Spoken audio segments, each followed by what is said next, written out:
Hola, buenas tardes. En esta mesa ya hay acumulada mucha tensión.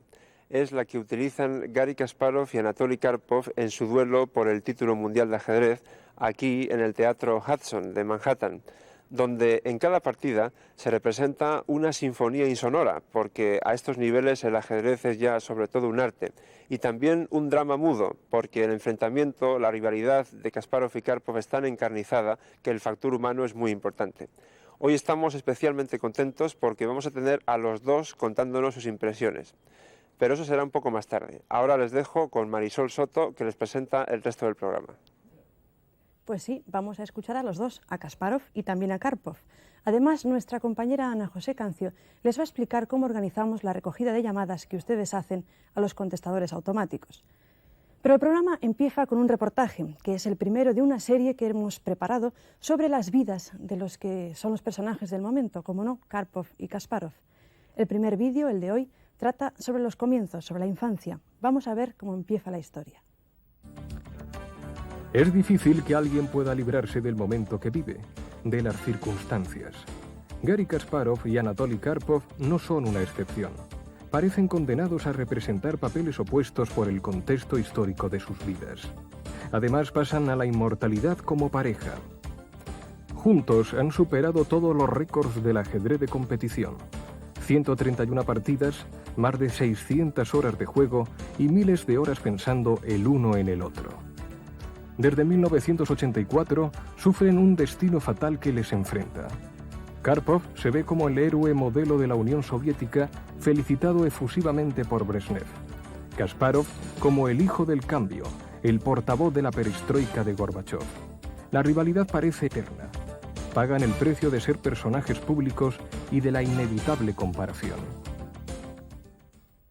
Anatoly Eugenievich Karpov fue un niño enfermizo. Por lo visto, pasó sus primeros años en cama sin salir de su habitación. Lógicamente recibió toda clase de mimos y cuidados de sus padres, Eugenio Stepanovich y Nina Grigorieva, técnicos especializados de una fábrica de Zlatust, un pequeño pueblo de los Urales en la República de Rusia. En Zlatust es donde nacen primero Larisa y luego Anatoly, al que su familia y amigos conocen por el nombre de Tolia. El niño forja, por su enfermedad, un carácter introvertido y susceptible. Nace en 1951. Es el principio de la década marcada por la muerte de Stalin, que ahora, después de todo lo acontecido, puede leerse como el principio de la muerte del comunismo. Los sucesores, el primero es Khrushchev, llegan con aires de reforma, pero las cosas van todavía muy despacio. Cuando Karpov tiene 5 años, la Unión Soviética contiene la revolución de Hungría a base de carros de combate y fusilamientos. En Estados Unidos el presidente se llama Eisenhower y es el primero en afrontar aquello del Yankee Go Home. El niño Karpov encuentra la manera de verter sus energías infantiles en el ajedrez. Se inicia a los 4 años viendo jugar a su padre y pronto practica con él, pero cada vez que pierde una partida llora sin parar. La madre trata de acabar con las rabietas quitándole el juego. Sin embargo, tiene que devolvérselo porque Tolia sigue jugando mentalmente. Cuando cumple 13 años y ya está recibiendo clases especiales de la escuela del ex campeón mundial Mikhail Botvinnik, nace Garry Kimovich Kasparov, el que va a ser su más grande rival. Es el hijo único del matrimonio entre el judío Harry Weinstein y la armenia Clara Kasparova. Viene al mundo en Bakú, en la República Soviética de Azerbaiyán, en 1964. Es la época de cuando son asesinados los Kennedy, la década que tiene como vértice el mayo del 68, años en los que el comunismo recibe un duro golpe desde su mismo interior. la Primavera de Praga o el socialismo en libertad, es aplastado con los tanques soviéticos. Años en los que el presidente Nixon anuncia la retirada de Estados Unidos de Vietnam. Kasparov no ha cumplido aún los 7 años cuando sorprende a sus padres con la solución de un problema de ajedrez. Nadie le había enseñado a jugar. Él solo había aprendido observando al matrimonio en horas de ocio por las tardes cuando volvían de su trabajo como ingenieros. Pasa un año y su padre muere víctima de una grave enfermedad. Gary se vuelve un niño difícil y enfermizo, claramente afectado por la situación. Clara Kasparova, al quedarse viuda, da su apellido a su hijo y después de unos intentos con la música, cree ver en el ajedrez la solución para el niño que ya había demostrado tener un don especial, un talento innato para el juego de las 64 casillas. Si en el caso de Gary es la propia madre quien primero apuesta por su futuro como campeón, en casa de Anatoly fue su vecino, Sacha Kolishchin, 6 años mayor que él, quien supo apreciar su talento. No solo le introdujo al ajedrez, también le contagió su pasión por la filatelia, afición que hoy todavía conserva. Pero Karpov reconoce a Simeon Furman como su primer entrenador serio. Recuerda que estuvieron muy unidos. Kasparov recibe sus primeras clases en el Palacio de Pioneros de Bakú, donde Privorotsky y el gran maestro Bagirov aconsejan ingresarlo en la escuela de Botvinnik, por donde ya había pasado Karpov. Aquí nos encontramos con la primera anécdota del duelo entre estos dos grandes jugadores. Botvinnik, uno de los entrenadores con más prestigio, dijo al ver a Karpov por primera vez: «Este muchacho apenas entiende de ajedrez». A pesar de los intentos posteriores para rectificar su evidente equivocado juicio, Karpov no debe haberle perdonado y quizá por eso reniega de las enseñanzas de Botvinnik y reconoce a Furman como su tutor. Todo lo contrario sucede con Kasparov. Para él, las primeras palabras del entrenador son de elogio. En este muchacho hay pasta de campeón. La semana que viene el reportaje cuenta cómo Karpov se proclama campeón del mundo y cómo Kasparov logra vencer en la final de candidatos que tiene lugar en 1984. Ahora, si tienen unas piezas y un tablero a mano, prepárense porque viene la parte más problemática del programa.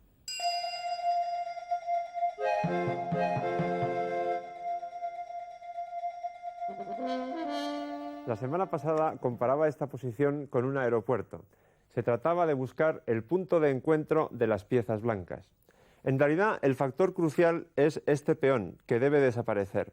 Para ello, las blancas están dispuestas a utilizar incluso su pieza más valiosa, la dama, para que luego el trabajo iniciado por esta sea completado por la torre. La solución en concreto es la siguiente. Primero, se incorpora la torre al ataque, pero de forma muy activa, porque ataca a la dama negra, con lo cual se gana tiempo. La dama tiene varios movimientos, pero son indiferentes. Supongamos, por ejemplo, que captura el peón, que es el más lógico. Entonces, las blancas prosiguen con su plan y hacen desaparecer violentamente este peón, dando jaque en H7 con la dama. El rey, por supuesto, debe capturar la dama. Y ahora la torre blanca va a terminar la labor que ha empezado. Primero da jaque en H4, aprovechando el camino abierto por su dama. El rey debe venir aquí y a continuación hay mate en H8. Así que el famoso punto de encuentro en el aeropuerto era la casilla H8.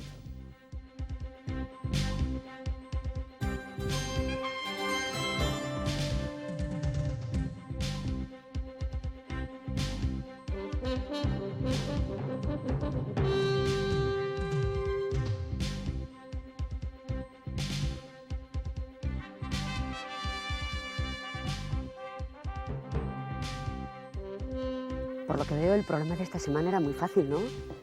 ¿O es que han decidido hacerme caso y han mandado antes sus postales? Lo digo porque todas, sin excepción, han llegado a tiempo para el sorteo de esta semana, realizado, como siempre, ante el notario don José Luis del Río de Pozuelo. Estas son las postales ganadoras de esta semana. La primera nos la envía Cipriano Blanco Argüello, de Madrid. Enhorabuena, Cipriano. Ya sabe que recibirá en su casa una computadora de ajedrez de competición. La segunda nos la envía Marcos Llaneza Vega. Enhorabuena, Marcos. Ya sabe que recibirá en su casa un reloj de ajedrez de competición. Y estas otras 20 tarjetas más, todas también con el sello del notario, recibirán en su casa unos obsequios del programa. Quería recordarles que si quieren ser uno de nuestros ganadores, no tienen más que mandar una postal con la solución a los problemas que plantea Leoncho semanalmente. La solución correcta, claro. A Televisión Española, programa En Jaque, apartado de correo 75045 28080, Madrid. Como ustedes saben, la imaginación es un factor muy importante en el ajedrez, pero ello en un doble concepto. Por un lado, es muy importante imaginar, ver lo que va a ocurrir en el tablero dentro de 3 o 4 jugadas. Pero por otro lado, es muy importante también tener una tendencia a la fantasía que incite a hacerse preguntas como ¿qué ocurriría si esta pieza no estuviera aquí? Esta posición es un buen ejemplo. Las que ganan son las negras, contrariamente a nuestra costumbre. Y además, las negras tienen desventaja de material, solo 2 peones contra 4. Pero la acción coordinada de la torre, la dama, la otra torre y este caballo contra el rey parecen garantizar una victoria de las negras. La pista de esta semana es qué factor esencial habría cambiado si este peón no estuviera aquí. Ya lo saben, utilicen su imaginación.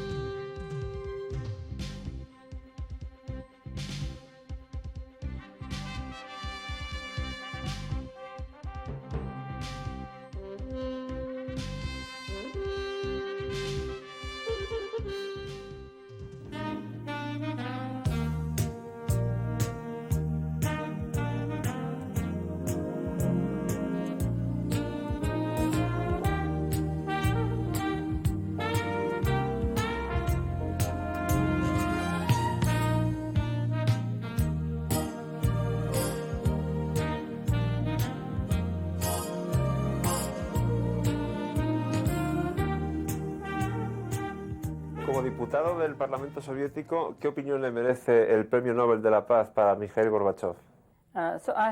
Yo estaba al corriente de esa posibilidad, porque para obtener el Nobel de la Paz hay que hacer previamente una gran campaña, pero creo que esta es una nueva muestra del gran respeto que el mundo entero siente por Gorbachev y por su actividad.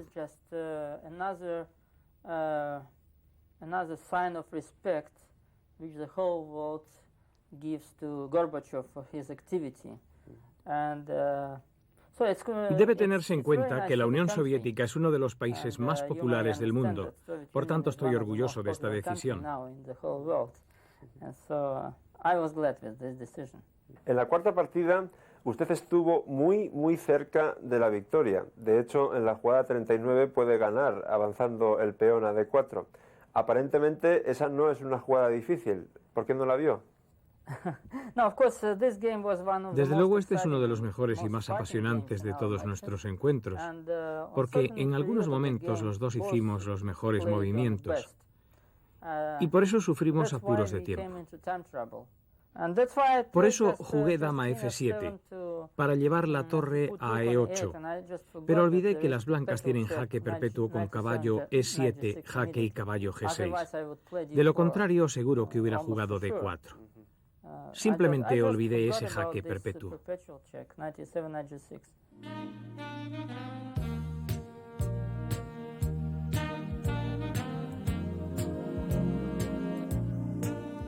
Supongo que durante un campeonato del mundo usted tiene un poco de tiempo al menos para seguir las noticias que pasan internacionalmente. Entonces, ¿cuál es su reacción por el premio Nobel concedido a Mikhail Gorbachev, del que usted se ha distanciado bastante últimamente? No estoy sorprendido. Esperaba esta respuesta de Occidente después de ver la admiración que sienten por la política de Gorbachev. Pero mi reacción es la misma que la de muchos de mis compatriotas. Es un shock para nosotros, porque ese premio supone un insulto para el pueblo soviético que sigue luchando por la democracia y para el que Gorbachev representa un símbolo del régimen comunista.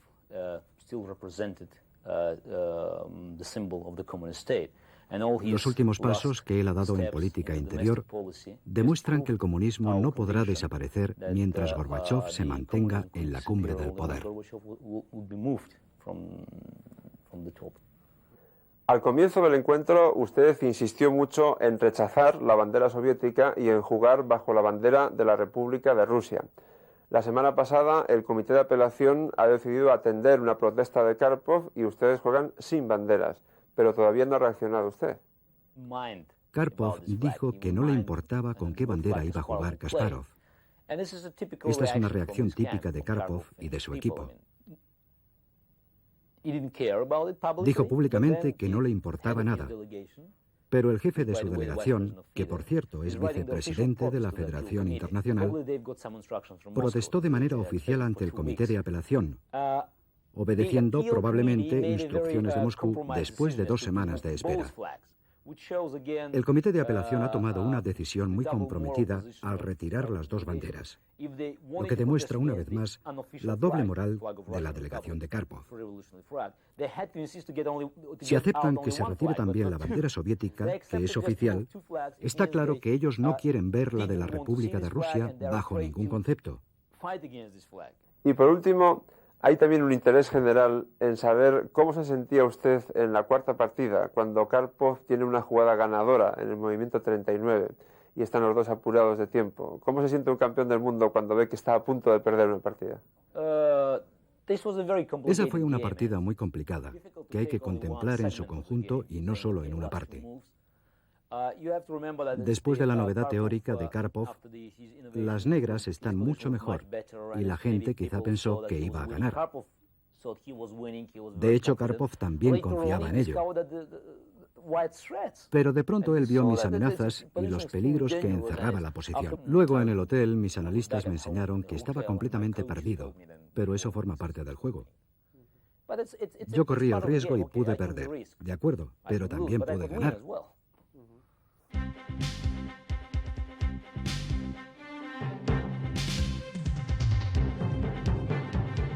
En la partida con negras parece que ustedes han decidido jugar de la manera más sólida y que sea el campeón del mundo quien corra los riesgos, porque han votado mayoritariamente por enroque. De esta forma completamos el desarrollo del flanco de rey. Y ahora, señor Kasparov, su turno.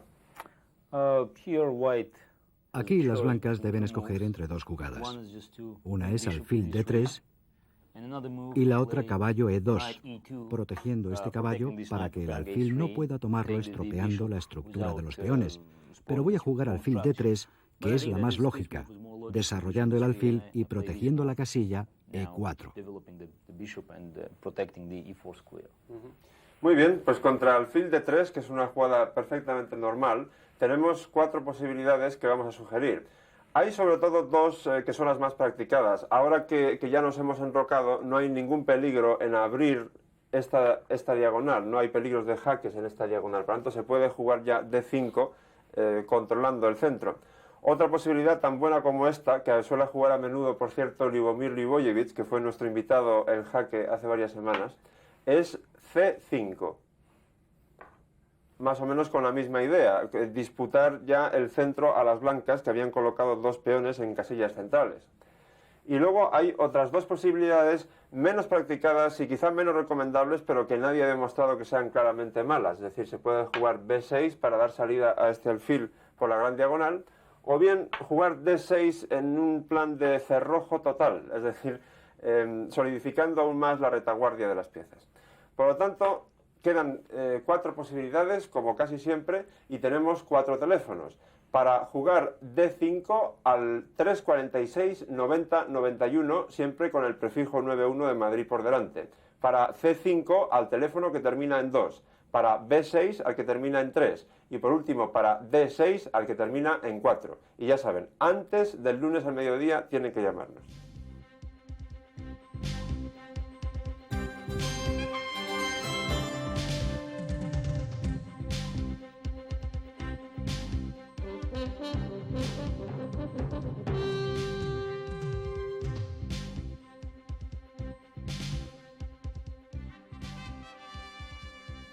No ha habido ninguna sorpresa en la partida que juegan ustedes con las piezas blancas. han elegido mayoritariamente caballo por D4, como todos esperábamos. Ahora, Garry Kasparov, en esta posición tan conocida, ¿cuál es su jugada? La jugada obvia, que no necesita comentarios, es colocar el caballo en F6. Por supuesto, tampoco esperábamos nada distinto. Bueno, pues en esta posición pasa algo similar a lo que ocurría la semana pasada. En realidad, solamente hay una jugada que sea muy recomendable, aunque pueda haber otras posibilidades. Es decir, tenemos este peón atacado, eso es evidente. Entonces, parece que tenemos que defenderlo, aunque, por supuesto, hay otras posibilidades. Por ejemplo, alfil B5 jaque, eso es una jugada posible, pero no contribuye a nada, porque las negras con una jugada normal simplemente estarían progresando en su desarrollo y las blancas estarían cambiando piezas, facilitando la tarea de las negras sin conseguir nada a cambio. Por tanto, esta jugada no se usa prácticamente nunca. Ahora, si nos limitamos a defender el peón, claro, podemos hacerlo, por ejemplo, con esta jugada. Pero esta jugada tiene muchos inconvenientes. Por ejemplo, este alfil aquí no hace gran cosa. En segundo lugar, ahora el caballo está indefenso. O sea que después de esta jugada, las blancas tendrían que preocuparse de mover el caballo y no de alguna otra cosa. Y en tercer lugar, ahora esta casilla ha quedado fuera de control, porque el alfil está tapando la acción de la dama. Entonces, en las negras podrían jugar algo así y más adelante preparar el avance de 5. Por lo tanto, alfil de 3 tampoco es recomendable. Nos quedan otras dos jugadas más o menos lógicas. Una de ellas es F3. Esta sí se ha jugado incluso en la práctica magistral, pero nunca las blancas han conseguido, o casi nunca, más que la igualdad con esta jugada, porque además es muy poco flexible, es decir, nosotros tenemos tiempo para decidir si este peón lo queremos poner en F3 o en F4.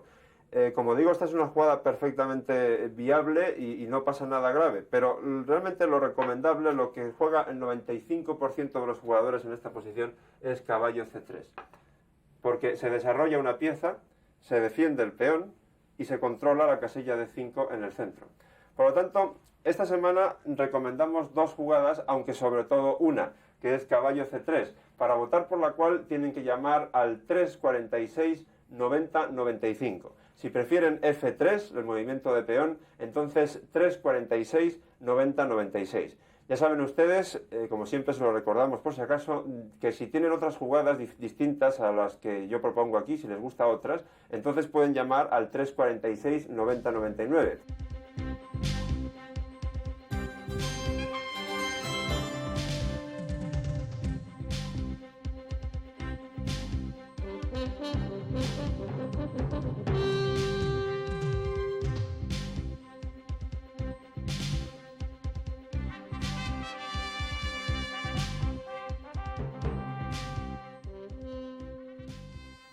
Una semana más vamos a ver quiénes han sido los ganadores de esta semana. Ya saben que el sorteo lo hacemos entre todos los que nos han llamado y que naturalmente están jugando contra Kasparov. Sí, pero antes vamos a escuchar a Ana José, que está en estos momentos en la centralita de En Jaque y que nos va a explicar cómo se graban las llamadas en los contestadores y cómo llegan hasta aquí, hasta el magnetofón. Soy Begoña Ruiz Martín, llamo desde Pamplona y mi teléfono es el 2342. De esta manera acaba de votar uno de ustedes, ha sido Begoña Ruiz, lo han escuchado, y su llamada está quedando registrada en la bobina correspondiente al movimiento que ella ha elegido. Son 9 los contestadores de En Jaque que se acaban de poner en marcha en estos instantes. Cada uno de ellos es capaz de almacenar 24.000 llamadas desde distintas líneas telefónicas, pero correspondientes a un solo movimiento. En total, los 9 contestadores almacenan más de 200.000 llamadas. En el momento en que termine el escrutinio, la bobina del movimiento más votado la trasladaremos nosotros a plató y allí Covadonga realizará el sorteo de los premios que les corresponden por jugar contra Garry Kasparov. Pero Begoña Ruiz, que no se haga ilusiones, en este momento no ha ganado el premio, sino que si ha votado por la jugada mayoritariamente elegida, ella entrará en sorteo la próxima semana. Todos los contestadores están en marcha, pero tranquilos, no se agobien, porque tienen día y noche para llamar. Los contestadores están siempre en marcha hasta el mediodía del lunes, 12 del mediodía. Suerte, ánimo para todos aquellos que han aceptado el reto de jugar contra Garry Kasparov.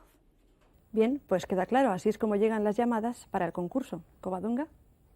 Esta semana, como no tenemos invitado, le vamos a pedir a Marisol que nos ayude. Marisol. De acuerdo. Ya saben que la primera llamada que oigamos completa con nombre, apellidos, teléfono y dirección, esa será la ganadora. Cuando digas, Marisol. Ya.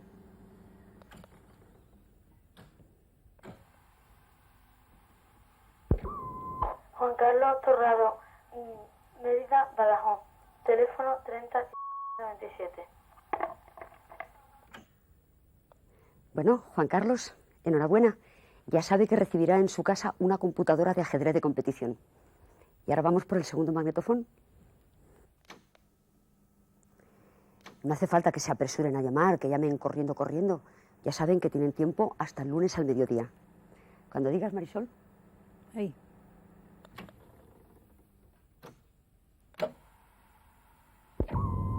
Me llamo Miguel Ángel Arroyo Fuentes, mi número de teléfono es 6266 y llamo desde Alcorcón, Madrid.